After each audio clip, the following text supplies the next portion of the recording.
getting drunk. Step all night, talking trash in the kitchen.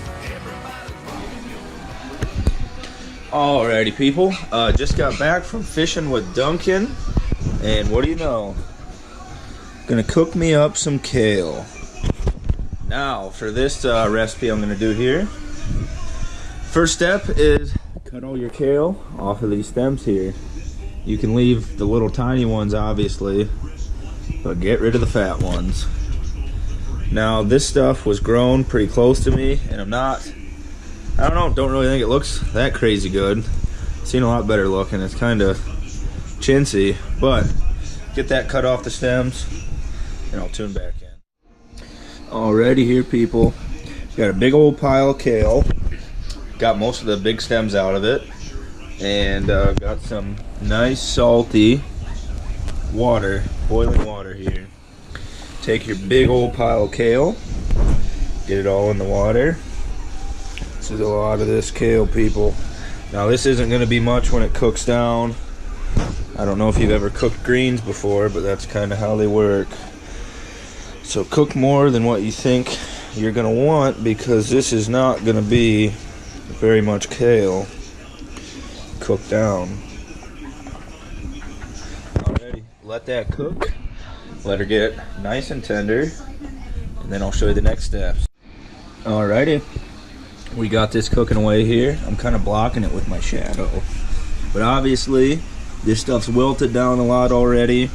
It's gonna take about 20-25 minutes to get this stuff nice and tender, and then we're gonna be ready to add the butter, oatmeal, salt, pepper, and red chili flake, and garlic. So, alrighty, people.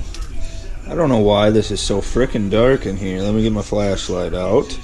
But the kale has been drained.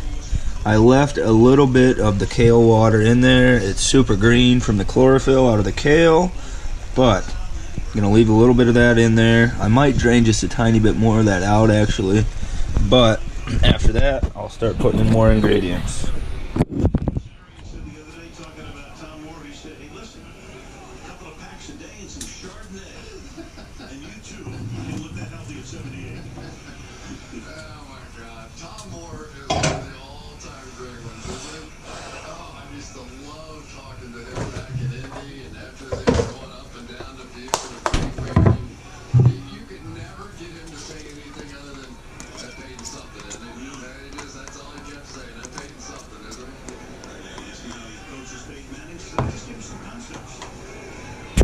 Alrighty, to this, I'm gonna add a healthy amount of margarine right there, quite a bit.